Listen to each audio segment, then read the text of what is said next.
दोस्त, तो आज हम मैथ प्रारंभ किए हैं रिवीजन करना।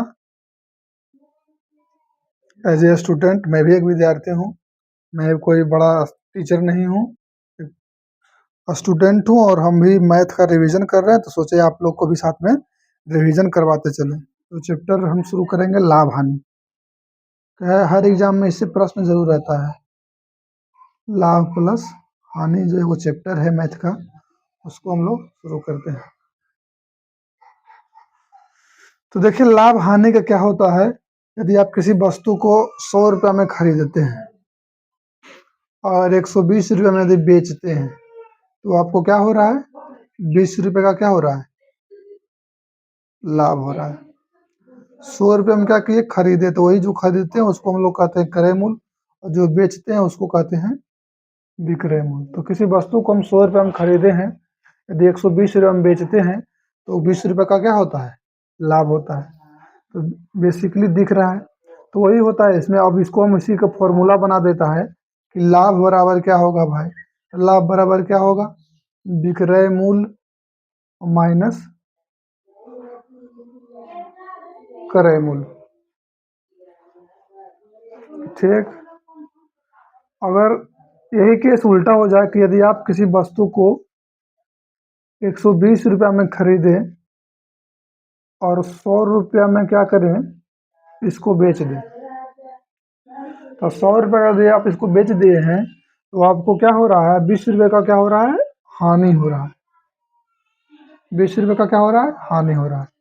तो इसी में फिर फॉर्मूला बन जाता है, हानि बराबर क्या होता है, तो उल्टा हो जाता है क्रय मूल्य माइनस विक्रय मूल्य। हानि हुआ तो क्रय मूल्य माइनस विक्रय मूल्य हो जाएगा। ठीक है, ये बेसिक फॉर्मूला है। अब इसी में फॉर्मूला आता है कि लाभ प्रतिशत बराबर, लाभ प्रतिशत ज्ञात कीजिए, तो क्या हो जाता है, लाभ गुने 100 बटा क्या होगा, क्रय मूल्य। हानि प्रतिशत बराबर क्या फॉर्मूला हो जाएगा, हानि गुने 100 बटा क्रय मूल्य। यही इसमें 4 गो फॉर्मूला है जो मेन रूप से है। बाकी फॉर्मूला है ना, बाकी आपका अपना समझ है, आप इसको जितना जैसा समझते हैं उस प्रकार से बनाया जा सकता है। और देखते हैं हम लोग। दोस्त, लाभ हानि चैप्टर का टाइप 1 का हिसाब आपको हम बता रहे हैं। यदि कोई ऐसा हिसाब आएगा, एक आदमी एक्स वस्तुओं को 22 रुपया में खरीदता है और जेड वस्तुओं को W रुपया में बेचता है, तब उसके द्वारा प्राप्त लाभ या हानि प्रतिशत क्या है। मतलब बोलता है ना कोई ऐसा उसमें आएगा अगर कोई हिसाब में कि 6 संतरे 5 रुपये के भाव से खरीदा और 5 संतरे 6 रुपये के भाव से बेचा, तो लाभ या प्रतिशत ज्ञात करें। इस प्रकार का जो हिसाब आता है उसको हम लोग किस प्रकार से सॉल्व करेंगे। यदि ऐसा रहे तो इसके लिए फॉर्मूला क्या होता है, इसके लिए फॉर्मूला होता है XW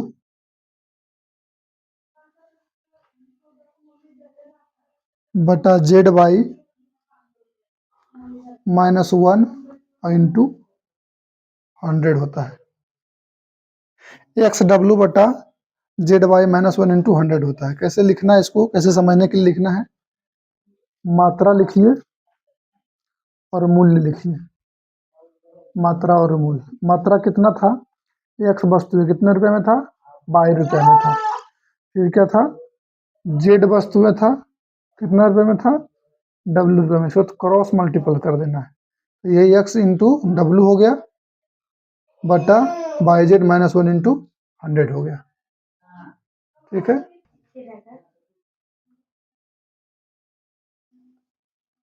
देखिए अगर ऐसा एग्जाम्पल है, यदि 6 संतरे 5 रुपये के भाव से खरीदे गए और 5 संतरे 6 रुपये के भाव से बेचे गए, तो प्रतिशत लाभ या हानि की गणना कीजिए। तो उसी प्रकार करना है। यदि आपको डायरेक्ट फॉर्मूला है आधे तब तो ठीक है, यदि आपको डायरेक्ट जो फॉर्मूला याद है तब तो ठीक है, नहीं तो क्या करना है, मात्रा लिख लेना है। यदि फॉर्मूला यदि आपको नहीं याद है तो क्या लिखेंगे, मात्रा और मूल्य।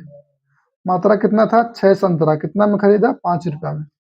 और बेचने का क्या हिसाब था, 5 संतरा कितने रुपए में, 6 रुपए में। तो क्रॉस मल्टीप्लीकेशन करेंगे तो क्या हो जाएगा, 6 गुने 6, 6 इंटू 6 बटा 5 इंटू 5 माइनस 1 इंटू कितना, 100। अब क्या हो गया, 6 छक्का 36 बटा 5 पचे 25 माइनस 1 इंटू हो जाएगा 100। और इसको क्या कर सकते हैं, यहाँ एलसीएम हो जाएगा, नीचे 25, फिर हो गया 36 माइनस 25 इंटू कितना, 100। अब इसको लिख सकते हैं 11 बटा 25 इंटू कितना, 100, 25 चौका 100, 11 चौक कितना, 44, यानी 44% का क्या हो गया,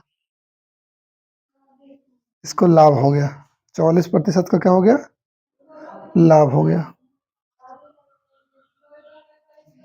तो इस प्रकार से सोल्व करना है। प्लस आया तो लाभ है, निगेटिव में आएगा तो हानि है।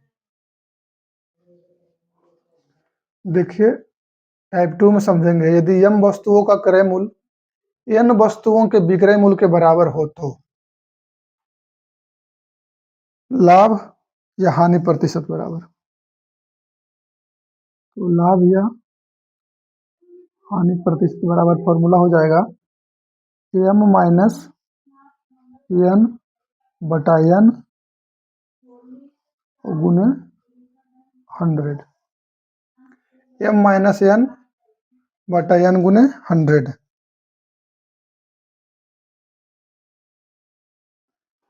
इसी में यदि m बड़ा हो n से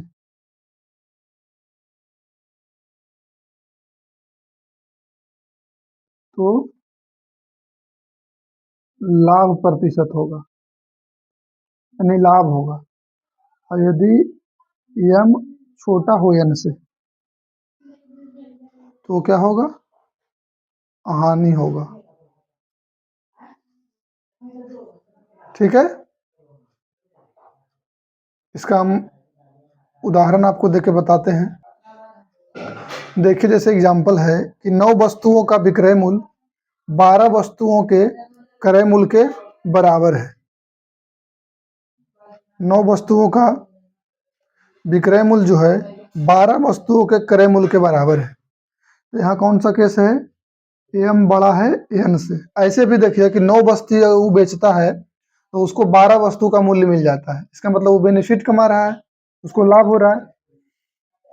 तो यहाँ हम फॉर्मूला लगा देंगे m माइनस n का, तो हो जाएगा 12 माइनस 9 बटा कितना, 9 और इंटू कितना हो जाएगा 100। तो आगे कितना, 3 बटा 9 गुने 100, 3 तिया 9, यानी आ गया 100/3, कह सकते हैं इसको 33.1/3% का क्या हुआ, लाभ हुआ। तो इस प्रकार के हिसाब रहता है। या इसको अगर आपको ऐसे समझ में नहीं आता है तो इसको उलट देना है। अगर ये आपको फॉर्मूला दिमाग में नहीं रह रहा है, भेजा में नहीं रह रहा है, तो 9 वस्तुओं का विक्रय मूल्य बोल रहा है, 12 वस्तुओं का क्रय मूल्य बोल रहा है। तो इसको क्या करना है, क्रय मूल्य इधर है, इधर लिखेंगे विक्रय मूल्य। जो आंकड़ा दिया है उसको क्या करना है, चेंज कर देना है। 9 वस्तुओं का क्या कह रहा है, विक्रय मूल्य, तो उसको कर देंगे क्रय मूल्य। अब 12 वस्तु का कह रहा है क्रय मूल्य, तो उसको कर देंगे विक्रय मूल्य। अब देखिए कितना का लाभ हो रहा है, आप कहिएगा 3 का लाभ हो रहा है।